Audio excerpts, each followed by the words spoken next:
Bismillahirrahmanirrahim.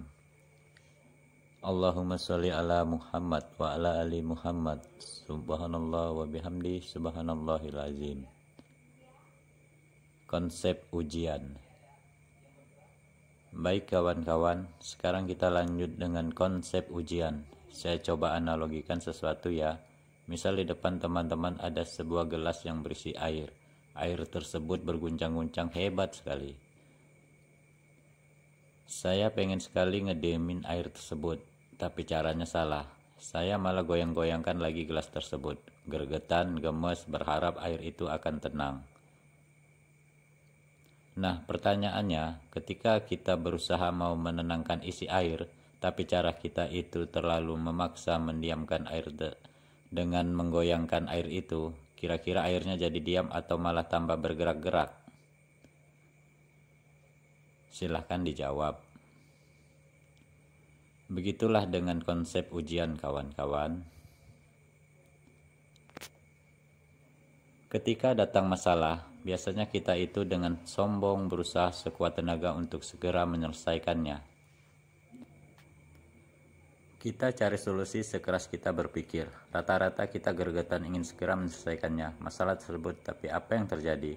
Ketika kita ada masalah dan sekuat tenaga kita cari solusinya, justru kita semakin pusing. Betul enggak? Malahan ketika kita sudah pusing, capek, kemudian kita menyerah. Masalahnya kelar gitu aja. Ada yang udah pernah ngalamin kayak gitu? Bisa dirasakan ya, dan pasti banyak yang pernah mengalaminya. Nah, makanya ketika kita ada masalah, sebaiknya kita tenangkan dulu kepala kita. Kita diamkan dulu gelasnya, kita tenangkan dulu airnya. Padahal permasalahan itu sebenarnya solusinya deket banget.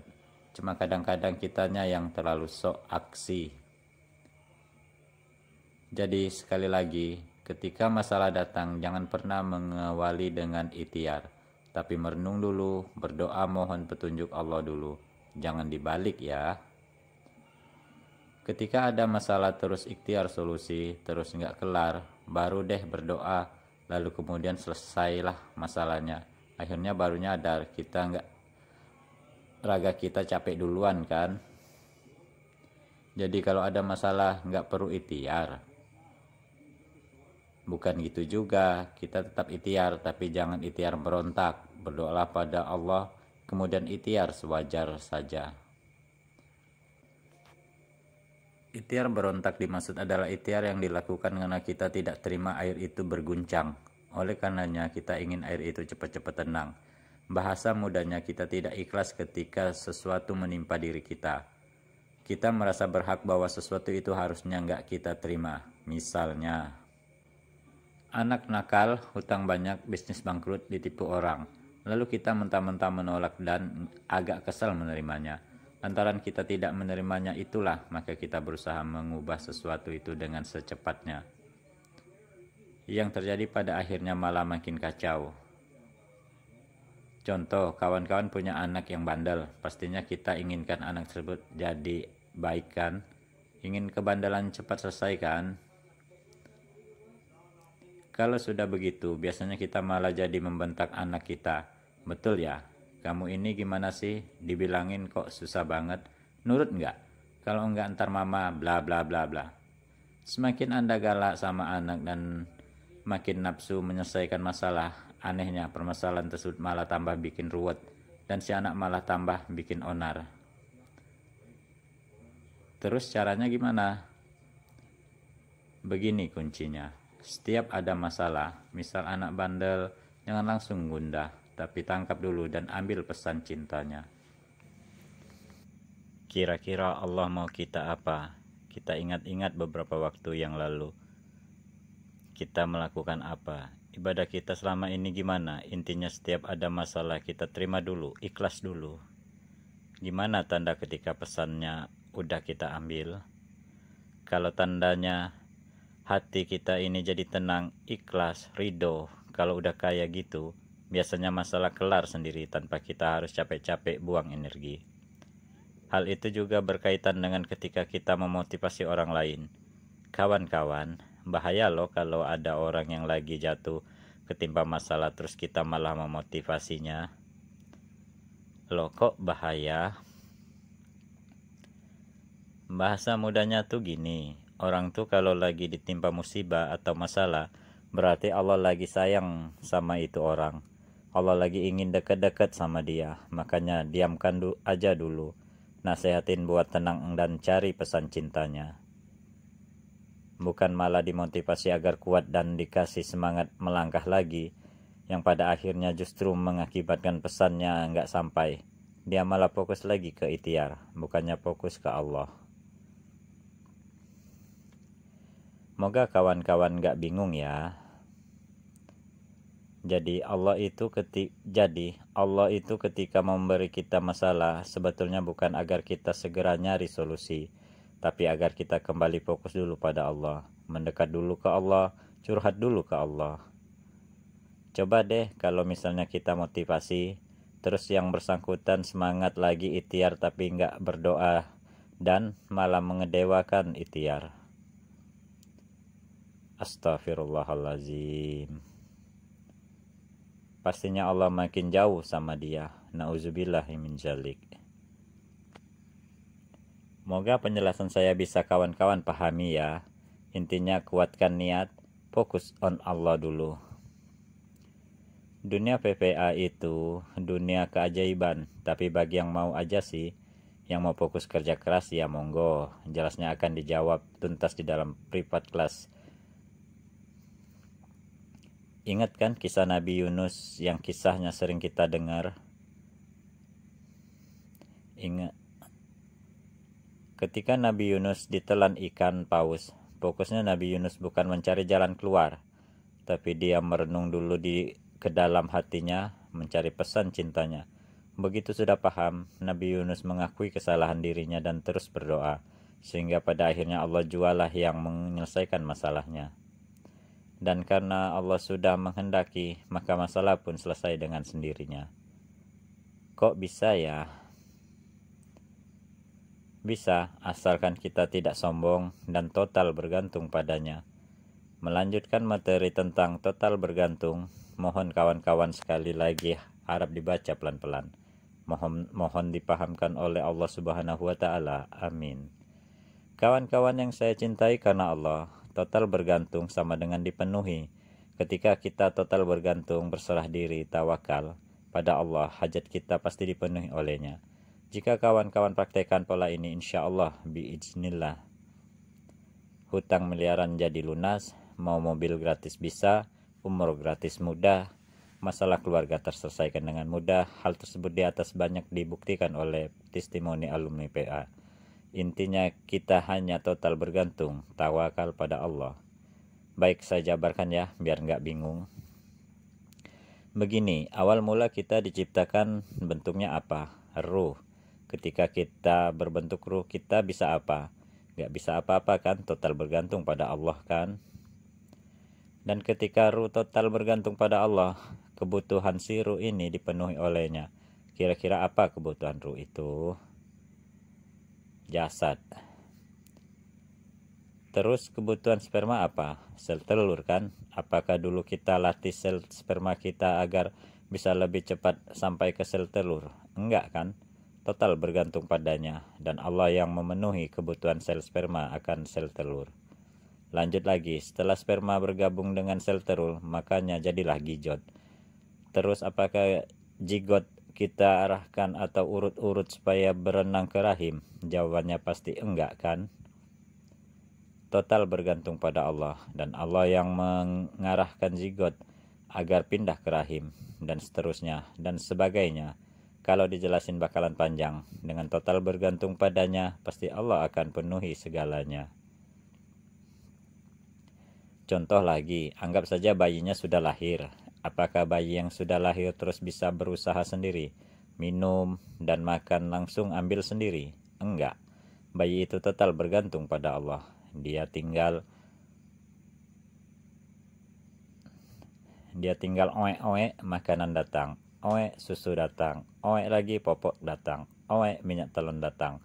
Tentu saja semua ada perantaranya. Semua orang dibuat jatuh cinta pada bayi tersebut dan semua kebutuhannya dipenuhi. Itu karena bayi total bergantung pada Allah. Lalu sekarang ini kita udah berapa kali oek-oek nangis, tapi kenapa masalahnya nggak kunjung kelar? Berapa kali kita oek-oek nangis tapi mau umroh kok rasanya susah banget. Itulah bedanya kawan-kawan. Oek-oek kita ini udah ada berhalanya. Beda dengan oeknya bayi yang mengandung tauhid, pasrah, bergantung penuh hanya kepada Allah Subhanahu wa ta'ala. Karena si bayi sadar diri dia nggak bisa melakukan apa-apa kecuali atas izin Allah. Kawan-kawanku yang saya cintai karena Allah, yang membedakan kita dengan bayi adalah dari total bergantungnya. Kalau bayi total bergantung pada Allah itu full, maksimal. Oleh karenanya semua kebutuhan bayi dipenuhi oleh Allah.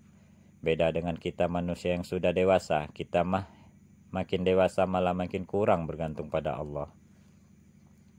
Kalau mau umroh pasti bilang nyebutin uang. Kalau mau kerja pasti bilangnya butuh ijazah. Betul nggak?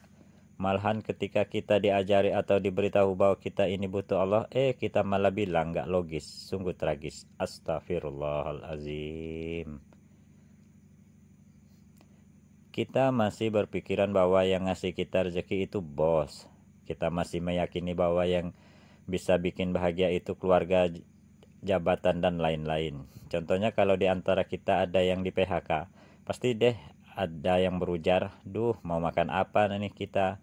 Padahal ya rezeki makan kita itu sudah dijamin oleh Allah. Nggak percaya? Coba sekarang Anda resign, nggak usah kerja. Kira-kira bakalan mati kelaparan nggak? Buktinya orang gila aja nggak kerja masih hidup tuh. Begitulah kawan-kawan, bisa jadi juga yang menyebabkan doa kita nggak segera dikabulkan oleh Allah karena ketika berdoa minta rezeki fokusnya moga dapat THR.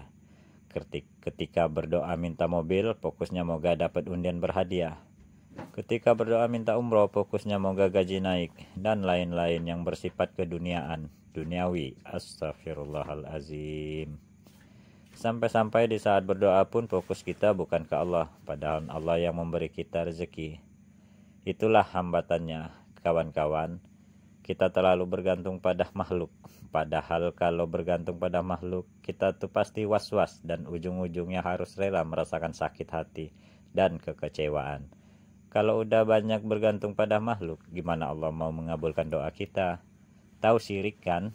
Ya, itulah syirik-syirik kecil kita. Kebanyakan diri kita bergantung pada makhluk. Terus gimana cara memahamkan hati agar total bergantung pada Allah? Itulah materi sampai akhir 16 materi. Agar utuh informasinya dan semoga menjadi penyebab utuhnya pemahaman kita.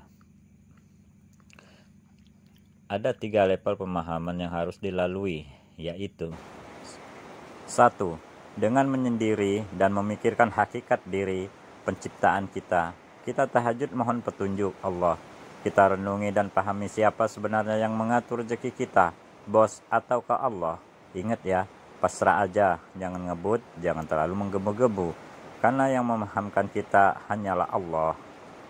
2. Cara tercepat adalah dengan benar-benar hadirkan suasana yang membuat Anda total menyerah pada Allah. Misalnya, yang ingin bebas dari riba, ya sudah, tinggalkan semua harta yang ada kaitannya dengan riba. Jalani hidup dengan pasrah pada Allah dan fokus ibadah yang utama. Ikhtiar yang kesekian. 3. Menjaga pertemanan dengan kawan-kawan yang sudah mencapai level total bergantung padanya. Semoga video ini menjadi wasilahnya, tetapi bukan berarti saya lebih baik daripada Anda. Ya, saya juga masih berlatih dan terus melatih diri untuk total bergantung hanya pada Allah. Dan dialah yang berkuasa atas sekalian hamba-hambanya. Dan dialah yang maha bijaksana lagi maha mengetahui. Quran Surah Al-An'am ayat 18.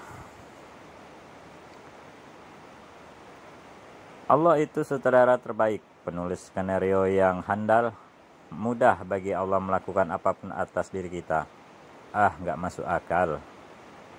Ya, kalau logik kita masih saja terbelenggu oleh kontak WA atau sahabat pasti jawabannya begitu. Hehehe.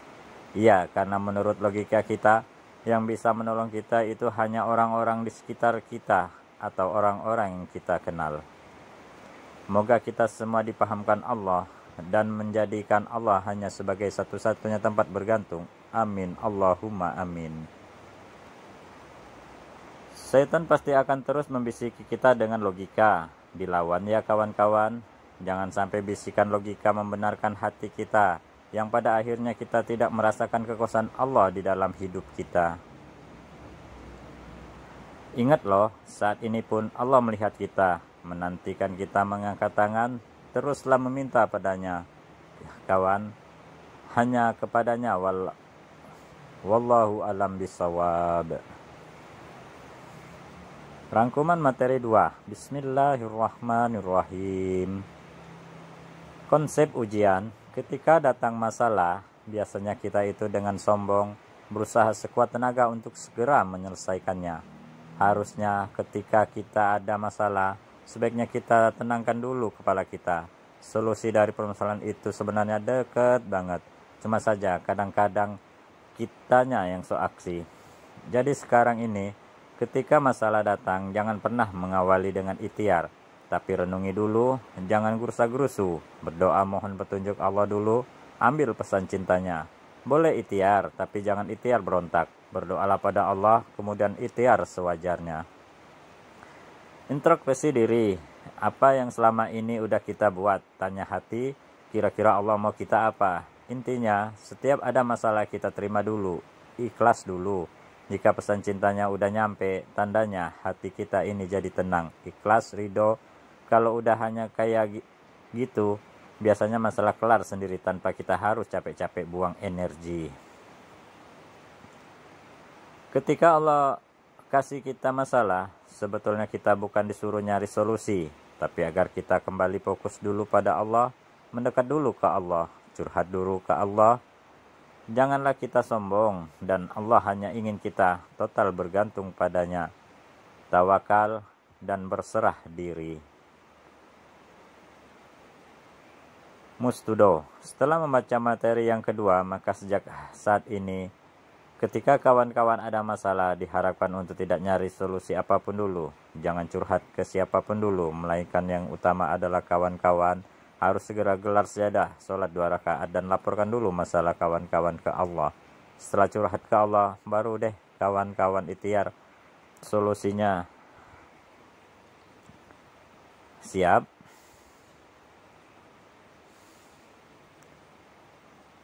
Sampai ketemu lagi di materi 3 ya. Jangan lupa like and subscribe. Terima kasih.